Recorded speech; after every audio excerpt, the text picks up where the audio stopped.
चतुर्मुख और अशोक चक्र मगध से ही निकल कर आए हैं और बिहार 2000 वर्ष पूर्व मगध के नाम से ही जाना जाता था। लेकिन बिहार का चिरस्थायी योगदान इन प्रतीकों से भी कहीं ज्यादा गहरा है।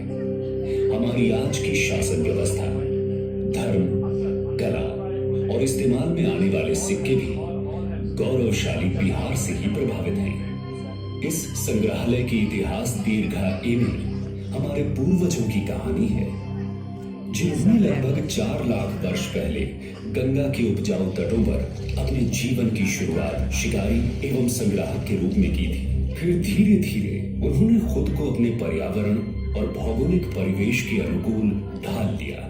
उन्होंने चित्रकारी के जरिए अपने दैनिक जीवन को अभिव्यक्त भी किया, जिसे हम आज भी कैमूर की पहाड़ियों में देख सकते हैं। रोजमर्रा की जिंदगी में खुद को बचाए रखने की कोशिशों में बेहतर सोच की परंपरा को जन्म दिया। इसी क्रम में बिहार में कई दार्शनिक आंदोलनों और विचारकों का आगमन हुआ। लगभग 2500 वर्ष पहले महान आध्यात्मिक गुरु के रूप में गौतम बुद्ध आए, जिन्होंने बौद्ध धर्म की नींव रखी। इनके समकालीन महावीर को जैन धर्म का 24वां और आखिरी तीर्थंकर माना जाता है। भगवान महावीर ने यह जैन धर्म के सिद्धांतों के उपदेश दिए। गौतम बुद्ध और महावीर के उपदेशों ने आगे चलकर भारत और विश्व की सामाजिक एवं धार्मिक व्यवस्था पर एक गहरी छाप छोड़ी। इसी दौरान मगध एक प्रभावशाली राजनीतिक क्षेत्र के रूप में उभर कर आया तथा चंद्रगुप्त मौर्य द्वारा स्थापित शक्तिशाली मौर्य साम्राज्य का केंद्र बना। चंद्रगुप्त मौर्य के प्रमुख सलाहकार चाणक्य ने साम्राज्य के सुचारू एवं सफल संचालन हेतु एक शास्त्र की रचना की, जिसे अर्थशास्त्र के नाम से जाना गया। ये आज भी उतना ही प्रासंगिक है। सुव्यवस्थित मौर्य शासन तथा संरक्षण में विविध कलाओं का विकास हुआ, जिसमें टेराकोटा शिल्प भी एक है। इस कला का उल्लेख संस्कृत नाटक मृच्छकटिकम यानी मिट्टी की छोटी गाड़ी में मिलता है। कलाकार पत्थरों के काम में भी माहिर था, जिसका प्रमाण दीदारगंज की सुप्रसिद्ध यक्षी प्रतिमा है।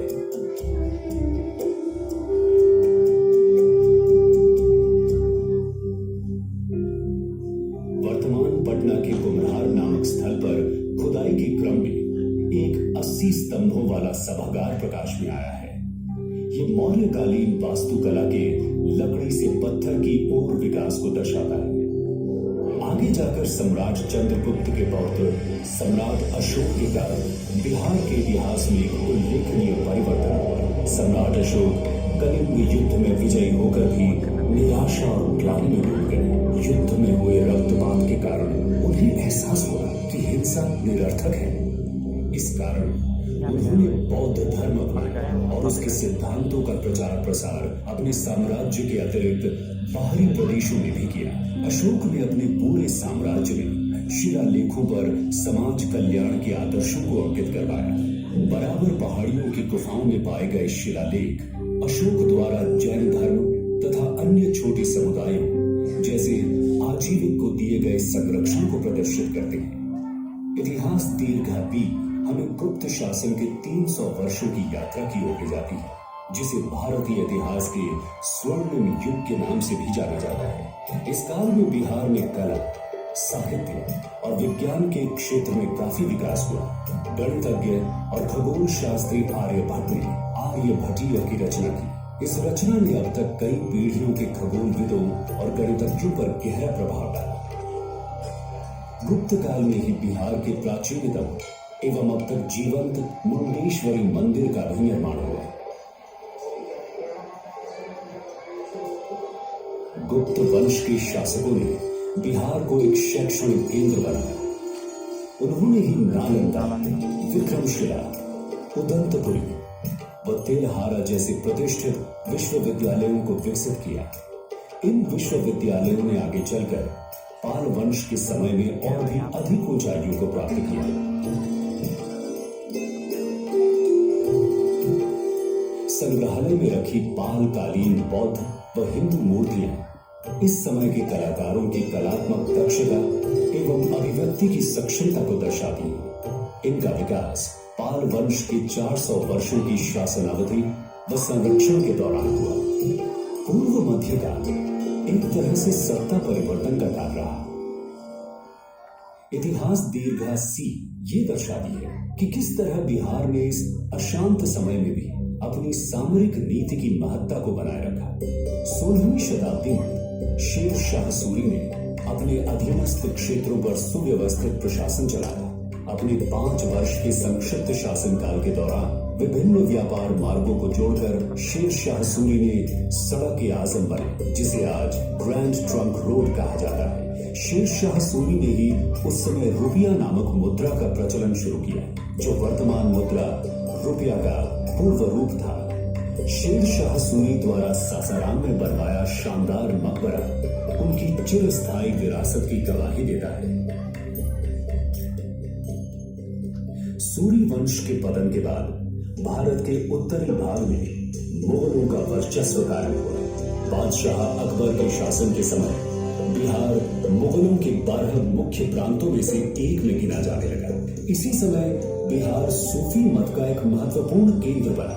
ये प्रदेश शेख याहिया मनेर जैसे संतों का वास रहा, जिनकी खूबसूरत मज़ार आज भी हम मनेर शरीफ में देख सकते हैं। सिख धर्म की आध्यात्मिक तरंगों ने भी बिहार में गंगा के तट को छुआ। पटना में ही सिखों के अंतिम गुरु गुरु गोबिंद सिंह जी का जन्म हुआ। हरमंदिर साहब को सिखों के 5 तख्तों में से एक गिना जाता है। समुद्री मार्गों और व्यापार के विकास के कारण British east India company Bharat में पहुंची। अंग्रेजी प्रभाव से कलमबंद प्रमाणों की परंपरा शुरू हुई। पटना कलम चित्रकला इसी परंपरा का एक उदाहरण है, जिसमें जन साधारण की छवि मिलती है। परंतु जल्द ही अंग्रेजों के आर्थिक नियंत्रण ने बिहार पर बुरा असर डालना शुरू कर दिया। किसानों को अनाज की फसलों की जगह अफीम और नील जैसी नकदी फसलों को जबरन उगाना पड़ा, जिसके कारण बिहार में कई भयानक अकाल पड़े। अकाल के समय ही अनाज के संग्रह हेतु अंग्रेजों ने गोल घर का निर्माण करवाया, लेकिन बेरोजगारी बहुत ज्यादा बढ़ जाने से बड़ी संख्या में लोगों को मजबूरन विश्व भर में फैले यूरोपीय देशों के खेतों में गिरमिटिया मजदूर के रूप में काम करने के लिए बतौर ठेके पर जाना पड़ा। आज मॉरिशस, सूरीनाम व फिजी जैसे देशों में इन लोगों ने अपने बिहारी मूल के साथ एक नई पहचान बनाई है। बिहारी संतति दीर्घा गर्वपूर्वक आपका परिचय बिहारी मूल के ऐसे प्रधानमंत्रियों, लेखकों, क्रिकेट खिलाड़ियों और कलाकारों से कराती है, जिन्होंने अपनी मातृभूमि की संपन्नता में योगदान दिया है। इधर भारत में जैसे जैसे औपनिवेशिक ताकतों का अत्याचार बढ़ा, वैसे वैसे आजादी की पुकार और भी बुलंद होती गई। स्वाधीनता आंदोलन को बिहार के चंपारण सत्याग्रह से बहुत बल मिला। इसकी शुरुआत किसी और ने नहीं, स्वयं मोहनदास करमचंद गांधी ने की।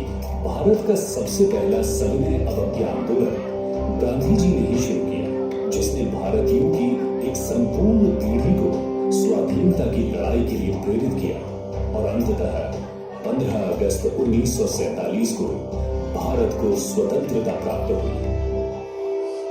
आज हम बिहार के इतिहास के बारे में जो भी जानते हैं, वो सब हमें कला, शिलालेख और वास्तुशिल्प के उदाहरणों से पता चला है। सर अलेक्जेंडर कनिंघम भारत के पुरातात्विक सर्वेक्षण के पहले महानिदेशक हुए।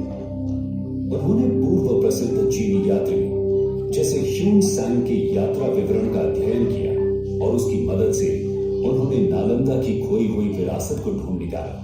आज भी नालंदा में चल रही खुदाई से नई व अद्भुत वस्तुएं सामने आ रही हैं। इनसे नालंदा विश्वविद्यालय के गौरवशाली इतिहास के बारे में कुछ नई और आश्चर्यजनक बातों का पता चलता है। नालंदा से थोड़ी दूर तेलहारा है, जहां अभी बिहार राज्य का पुरातत्व निदेशालय खुदाई कर रहा है।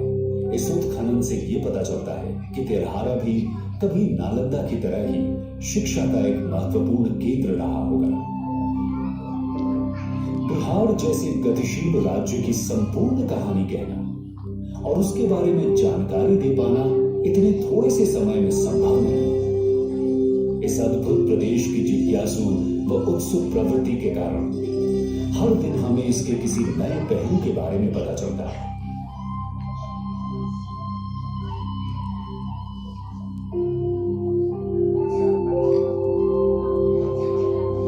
बिहार संग्रहालय इस प्रदेश की समृद्ध विरासत और यहाँ के स्वाभिमान और अनुकरणीय स्वभाव की मानसिकता को सलाम करता है।